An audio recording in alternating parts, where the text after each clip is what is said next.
Fala família, aqui quem fala é o Leandro, seja bem-vindo para mais um vídeo.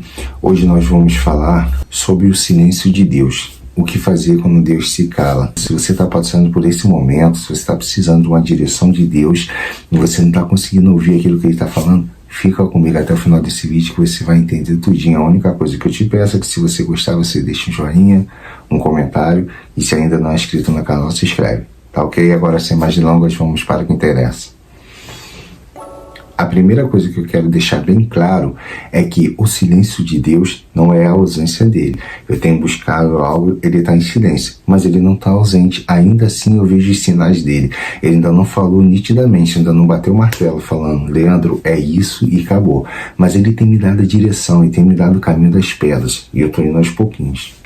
Eu sei que tem momentos que a gente ora, que a gente clama e parece que a nossa oração não passa do teto, a gente fica desesperado e aí a gente tem a tendência de ouvir o nosso coração e como eu já falei no vídeo anterior, o nosso coração ele é enganoso e a gente corre esse risco de tomar decisões contrárias a Deus. Nesses momentos de silêncio a gente tem que ficar muito sensível com Deus, a gente tem que ficar esperando a resposta dele e pisar em ovos. Andar com cuidado para não tomar decisões precipitadas. E fique tranquilo, quando você for tomar decisão que não vem dele, por mais que ele não fale exatamente o que ele quer, ele vai te alertar, ele vai pesar o teu coração, ele vai pesar a tua mente, você vai ver que aquilo ali não é de Deus para tua vida. Não fique pensando que ele não está presente ali, que ele não está do teu lado. Ora, continue fazendo a tua parte porque ele está te ouvindo. Já teve momentos em cultos, já teve momentos em orações na minha casa que eu não sentia nada da presença dele. Mas eu começava a orar porque eu sabia que mesmo não percebendo a presença dele ali, talvez porque eu estava muito ansioso, alguma coisa que fazia com que eu não percebesse a presença dele ali, ou ele mesmo não deixava eu perceber para que eu viesse confiar nele. Mas eu confiava, eu sabia que eu estava ali fazendo aquilo ali que ele estava me ouvindo. E quando você estiver orando, você estiver buscando a presença dele, falando com ele, alguma coisa assim, você não perceber, continue, porque ele está do teu lado te ouvindo. Ele é presente todo o tempo na nossa vida. E eu vou falar alguns exemplos bíblicos de silêncio aqui para você. Primeiramente, quero falar de Jó. Ele estava com aflições tão profundas que ele não conseguia ouvir Deus. E ele falava e não conseguia. Mas no final, Deus se revelou para ele e ele recebeu a bênção divina. Deus deu tudo em dobro para aquele homem. Porque no tempo certo Deus restaurou ele. Jesus também clamou lá na cruz, Deus meu, por que me abandonaste? Mesmo Jesus sabendo que não estava sendo abandonado, ele estava declarando que aquele era o sentimento dele, porque ele sempre teve comunhão com Deus. Então quando ele pegou os nossos pecados, a presença de Deus se afastou dele pela primeira vez, porque Jesus nunca tinha pecado. Então quando chegou nossos pecados diante dele, Deus se afastou, porque é assim que os nossos pecados faz com Deus. Ele nos afasta de Deus. Deus fica distante. Jesus sentiu isso pela primeira vez, por isso que ele falou, por que me abandonaste?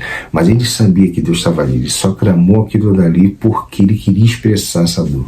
Assim como Deus fez com Jesus, como Jó, como outras pessoas também, como o povo de Israel ficou, se não me engano, 400 anos sem ouvir nada de Deus, ele faz isso na nossa vida também. É aquele momento onde ele quer saber se você realmente ama ele ao ponto de esperar por ele, esperar as decisões dele, ou se você vai chutar o balde, botar os pés pela cabeça e fazer o que tem que fazer. Lembra de Moisés no deserto?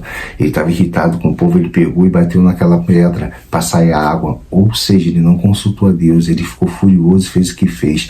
E aquilo dali chateou demais o coração de Deus. A gente tem que ter muita calma, não podemos fazer como Moisés, que no momento de ira, de fúria, tomar decisões precipitadas, decisões essas que pode chatear e entristecer o coração de Deus. Devemos entender que Deus usa o silêncio dele para nos tratar, nos moldar e fortalecer a nossa fé.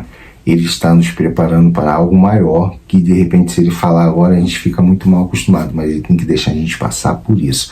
Naquela caverna, quando Davi estava fugindo de Saul, Deus poderia muito bem acabar com aquilo ali no estalo, mas ele permitiu, porque foi ali, através daquela perseguição, que ele conheceu aqueles homens, que eram homens rejeitados pela sociedade, e aí Deus usou aqueles homens junto com Davi para ser grandes guerreiros de Israel, e está escrito na Bíblia até os dias de hoje. Então fique tranquilo, quando as coisas estiverem tudo difícil, você achar assim, poxa, eu fui ungido rei, por que eu estou passando por isso? Por que eu estou nessa caverna? Por que eu estou sendo perseguido? Porque foi isso que aconteceu com Davi. Ele, na juventude dele, foi ungido rei, Mas ele não virou logo rei, teve um processo, teve aquele silêncio, e aí Deus foi trabalhando e foi passando por diversas coisas, até mesmo com o adversário do povo de Deus, ele teve lá envolvido para saber das estratégias, ele conheceu aquelas montanhas fugindo de Saul, tudo isso era um preparo para o propósito maior que Deus tinha na vida de Davi. A minha filha, quando estava começando a andar, eu segurava na mão dela e ela ia andando, daqui a pouco eu soltava. E quando eu soltava a mão dela, ela ficava com medo de andar sozinha, ficava olhando por lá, me procurando, achando que eu estava ausente, mas eu estava ali atrás dela, observando, só estava ensinando ela a andar. Deus faz isso com a nossa vida também. Quando a gente começa na caminhada, ele segura nossas mãos, a gente vai andando, mas daqui a pouco ele vai soltando. E ele vai nos observando para ver até onde a gente vai andar sem medo, com coragem. E aí, quando você pensa que ele não está mais ali, a gente olha para um lado para o outro, ele está atrás da gente, ali, ó, nos apoiando, esperando o momento da gente cair para ele nos segurar e fazer com que a gente caminhe de novo. Assim como eu fiz com a minha filha, Deus faz isso comigo também. Quando eu tenho novos caminhos a percorrer, ele segura na minha mão e me dá a direção, mas depois ele fica em silêncio, ele fica esperando para ver qual vai ser a minha reação no que eu vou fazer. E uma das coisas que a minha filha fazia no início, quando ela não me via, ela se jogava, sentava, eu ficava com medo. Eu levantava ela de novo, botava ela para andar e depois ela foi se adaptando. Isso pode acontecer contigo, às vezes você pode estar ou não ouvindo a voz de Deus, ficar com medo e paralisar, sentar, se acomodar. Não faça isso, continue caminhando, porque se você tropeçar, ele vai estar ali para te segurar, fique tranquilo. E como que você vai reagir ao silêncio de Deus? A primeira coisa é orar. Eu já falei, mesmo que você não escute ele, não perceba ele, continue orando. Porque a fé não é só sentir, a fé é confiar. Você tem que imaginar que aquilo dali vai acontecer, que Deus está naquele propósito ali e ele está contigo. Você vai buscando, mesmo sem ver ou ouvir. Mas se está queimando no teu coração, porque ele nunca vai te abandonar de vez. É como eu falei, né? Eu nunca abandonei minha filha, eu estava ali atrás dela. E eu tinha mostrado o caminho. Filha, vai, anda, é isso aqui. E ela ia atrás dela. Ela caiu, eu levantava ela. É assim que Deus faz. Ele vai sempre te mostrar o caminho. Todo silêncio de Deus procede do milagre. Deus está em silêncio comigo, eu tenho certeza que ele está no controle. O meu foguete daqui a pouco vai decolar. Ele está no controle, ele está só aquecendo aquelas chamas ali. Daqui a pouco o meu foguete vai subir, o meu foguete da fé. Por isso que eu estou descansando no Senhor. Eu não estou tendo resposta, eu falo, Senhor, usa alguém, Senhor, fala comigo na palavra, tá? A única coisa que eu estou ouvindo dele é descansa, confia em mim. Isso eu estou ouvindo de montão. Fora isso, não estou tendo direção nenhuma, não está acontecendo nada, mas eu sei que ele está no controle. Porque o silêncio de Deus é uma preparação para o futuro. Fica imaginando José naquela prisão. A gente lê na Bíblia, é tudo muito fácil, mas ele passou dias entediante ali. Ele ficava pensando, Senhor, tu me deu aquele sonho lá atrás, que eu seria algo grande. Por que eu estou aqui nessa prisão, nesse calabouço? O que está acontecendo?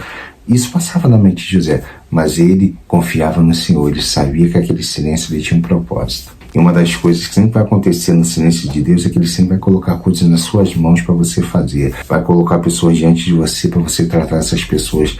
José estava na prisão, mas ele não estava à toa. Deus colocava pessoas para ele cuidar, para ele ajudar. E isso acontecia e vai acontecer na tua vida também. Então, não fique focado no silêncio de Deus. Foca naquilo que ele tem colocado diante de você para trabalhar. E aí você vai ter esse foco. E lembre-se daquele versículo que está lá em Jeremias, no capítulo 29, no versículo 11. Eu sei bem os pensamentos que tem a respeito de vós, pensamento de bens e não de mal, para te dar o fim que vocês desejam. E é isso, se apegue a isso, se apegue à palavra de Deus, se apegue ao Senhor, se apegue àquilo que Ele já fez na tua vida, se apegue ao Espírito Santo que vai estar sempre ali, se apegue às pessoas que vão surgir na tua vida para você cuidar, para você falar do amor de Deus. Ele vai estar ali contigo o tempo todo. E aí você fazendo isso, a tua ansiedade vai caindo por terra, você não vai ficar focando naquilo que você quer, você vai perceber o silêncio dele, sim, mas também você vai perceber o agir dele em volta de você. E aí no momento certo ele vai falar. Aí quando tudo acontecer, verá testemunho na tua vida. E o que você vai fazer? Você vai fazer a mesma coisa que eu estou fazendo. Você vai vir aqui na internet, vai falar, você vai usar o microfone, você vai na praça, vai dar esse testemunho para as pessoas, que vai ter pessoas com certeza passando isso que você passou lá atrás. É igual agora, eu estou passando por isso. Eu sei que pessoas já passou por isso e venceu. Como eu já passei por isso lá atrás também e superei. Está acontecendo de novo. Mas eu vou passar pela prova e lá na frente eu vou dar testemunho disso aqui.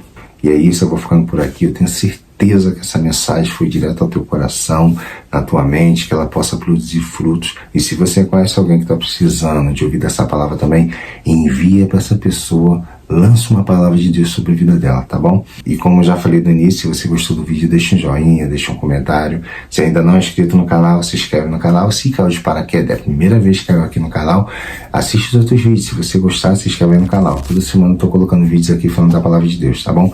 Fica com o meu abraço e agora, o mais importante, fica com Deus.